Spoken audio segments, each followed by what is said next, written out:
Hello and welcome to this video on 3 new afterlater audio modules, blend, steps and tilt. Let's check out what's to come before we get into it.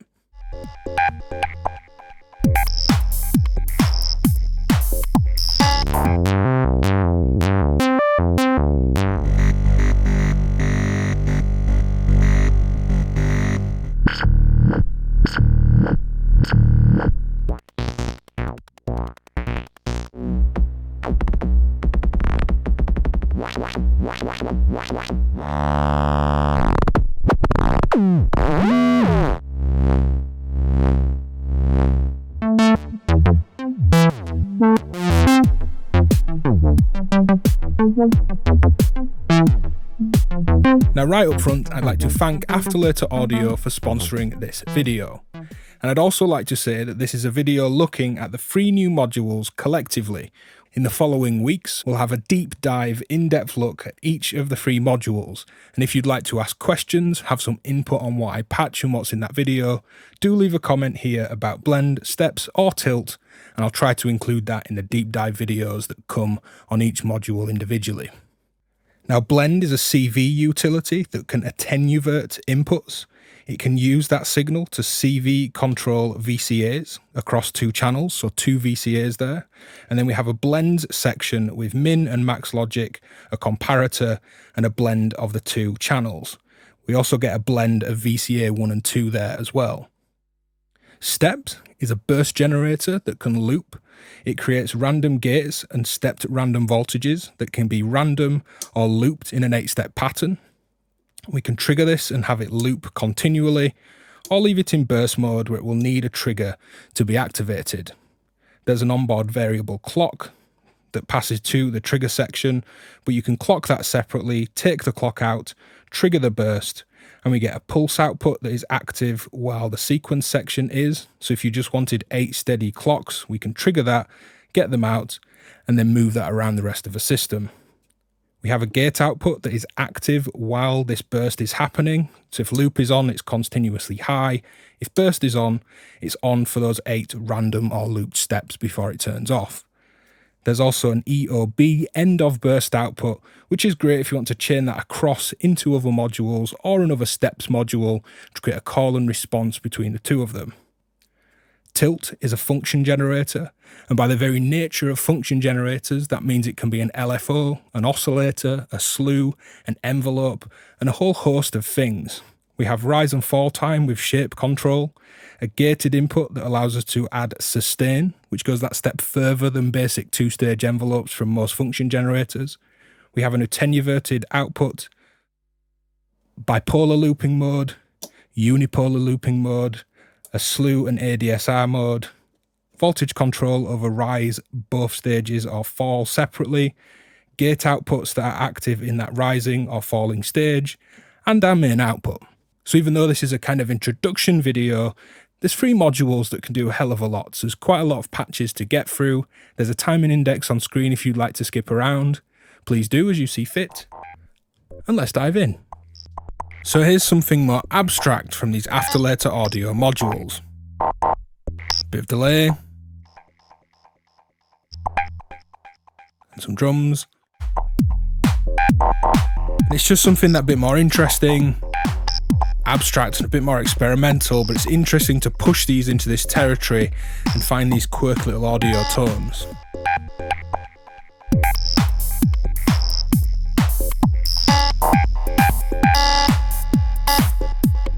So here's a quick demo of steps. It's running on its internal clock, it's set to loop, and be an 8-step sequence. The green trace there is the steps output. It follows these green cables, and that's been quantized and sent into an oscillator. This oscillator goes into a filter that has an envelope opening it, and that's triggered by this yellow trace, the yellow cable, the random gate output. Now if I set this to burst, we'll need to trigger it either externally or with a button press to get this 8-step sequence. And by 8-step it just means a repeating pattern as opposed to a random one. This could be random. So a random step, a random stepped voltage, 8 of them. that just burst through, and random gates in time with that as well. And the step output here will scale this voltage, so listen to the pitch.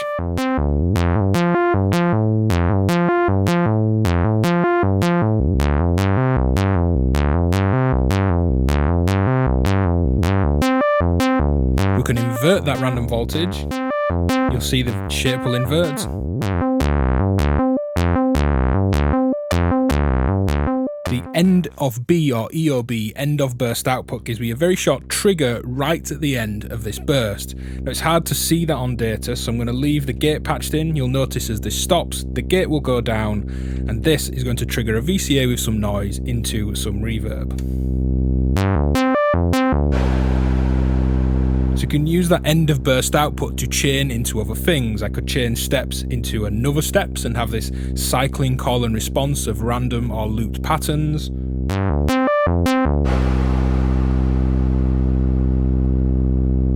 We also get the pulse output, which is the clock, but only active while this is triggered. So here's a stereo patch with two wavetable oscillators into tilt, and I'm using them like filters. I'm using two steps modules, and they kind of call and response chain to each other. If I actually take some cables out, if I trigger this steps,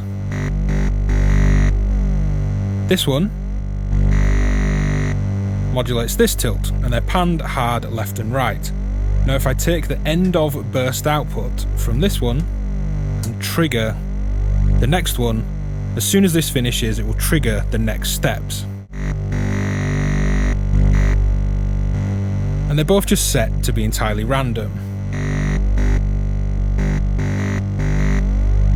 Now if I patch the end of burst output from this one back across to trigger this one, they're now in a loop.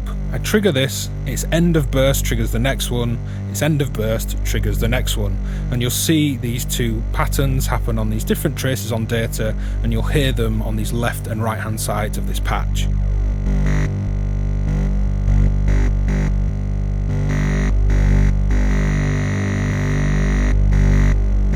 I'm going to speed up the clock. They are sharing the same clock signal. Let's put them into loop.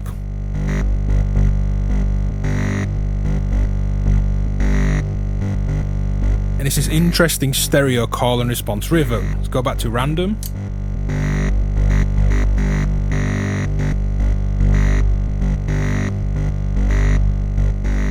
So here we're looking at the different blend outputs. I have two LFOs from the two tilt modules. Those are the green and blue traces on the top of data there, and they're coming into the inputs on blends. Can't quite see all the inputs, but that's all that's happening. Now here I'm on the mixed output, and we'll see how that changes as we look at the min output. It's following the minimum voltage between the two inputs. The max. This is the maximum voltage between those two inputs, and a comparator, which gives us a gate when one signal is larger than the other.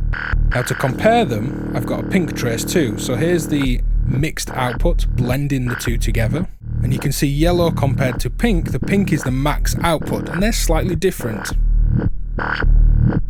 If I say you look at the minimum to modulate my filter, we can see there how the minimum and maximum are different outputs, different blends of these two inputs. So here we're taking a look at the comparator on blend.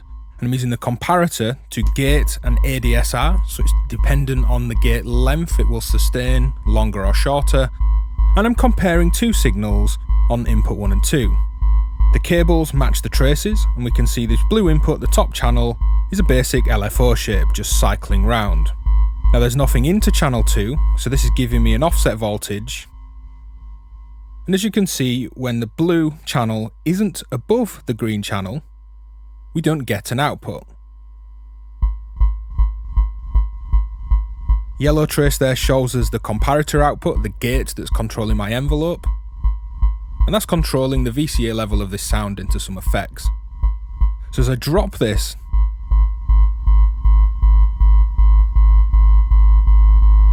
the signal can be above that signal entirely, so that comparator's wide open. So you can see it's comparing two signals.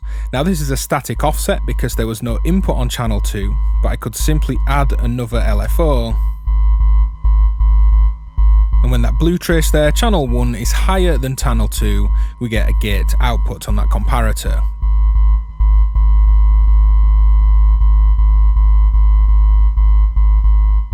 So here I'm making use of pretty much all of blend. The yellow and blue cables there are using the VCAs. I have a square wave on one side and a saw wave on the other. Two different envelopes, which are the tilt modules being used as simple decaying envelopes to control VCA level. And then with blue and yellow trace on data, and those are going out panned hard left and right. I'm then making use of the separate inputs on each channel because they don't have anything to do with the VCAs other than the output of these goes in to control the VCA levels. But I'm overriding this so I can use these two inputs and the levels to then give me these blends. I'm using the max output here and it's two LFOs coming in. That's the green trace on the bottom of data and that's opening and closing the cutoff on a stereo filter processing the sound. So again, this is just to demonstrate the functions of blend. Two VCAs coming out into a stereo filter, hard left and right, two LFOs with a max function, giving me the max of these two LFOs on that blend section, controlling the filter that these VCAs go through. So tilt can be an LFO or oscillator, simply flicking the switch up to give us bipolar looping. Here it's modulating pulse width and a bandpass filter's cutoff. It will unipolar loop as the graphic suggests. Flicking the switch down and the output there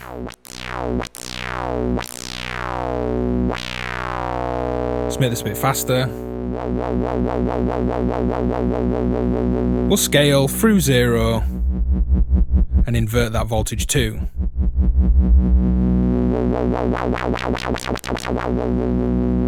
On a bipolar loop,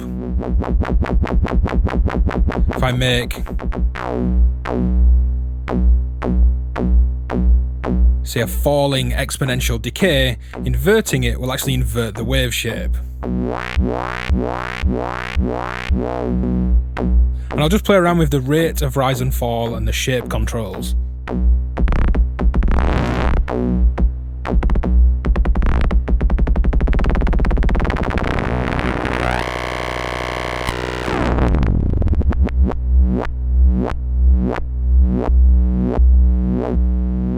With a relatively even triangle-like shape, let's add some modulation. I can modulate just the rise time.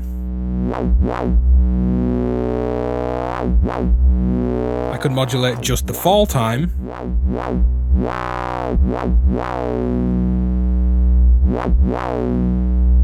I can modulate both, and let's make it a bit faster to do that.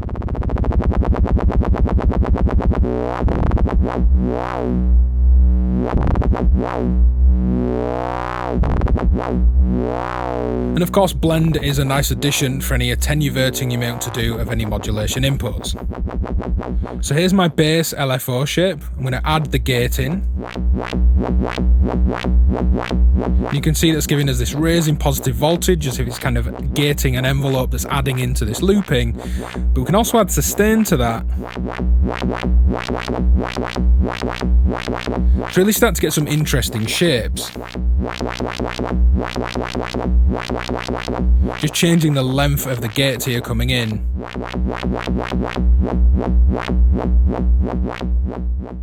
So now tilt itself is my oscillator. You could just hear that clicking away, but as I take the rate up,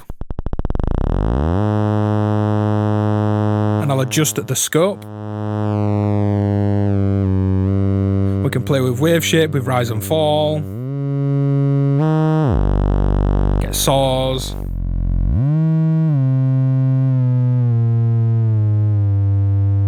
Triangles. Rising ramps. And of course play with those shape controls. Now it doesn't quite track volt per octave, but the both input will control both of them like a normal oscillator, and you can still separately influence the rise and the fall. And let's try the both input like it's an FM in. So some really interesting FM tones in there too.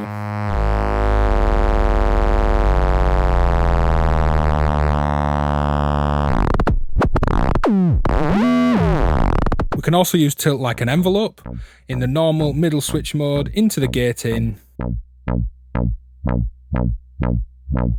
And unlike a lot of function generators, we do have a sustain, so attack, sustain and fall time.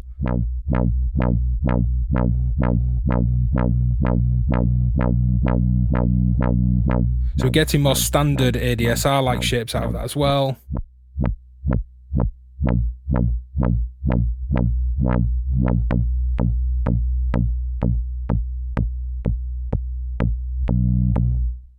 And of course we can invert that and control the level and CV everything as we did. Now we can also slew this gate signal.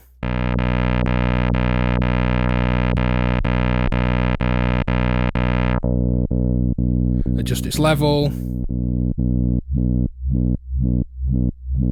Sustain will have no effect because we're rising and falling, slew controlling the actual input. So because we can slew signals through tilt, we can also use it like a low-pass filter. So here's a saw wave straight in, and you can see with the controls down, we can control its level and near enough get an exact saw coming out. Now adding some slew works like a low-pass filter.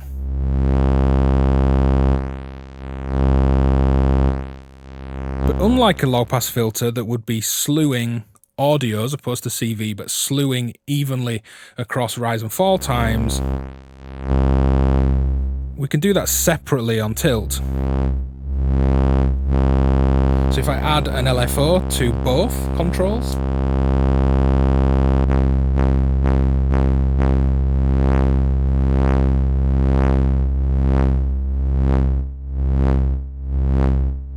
this LFO is like moving the cutoff on a filter. It's filtering this saw wave in and out.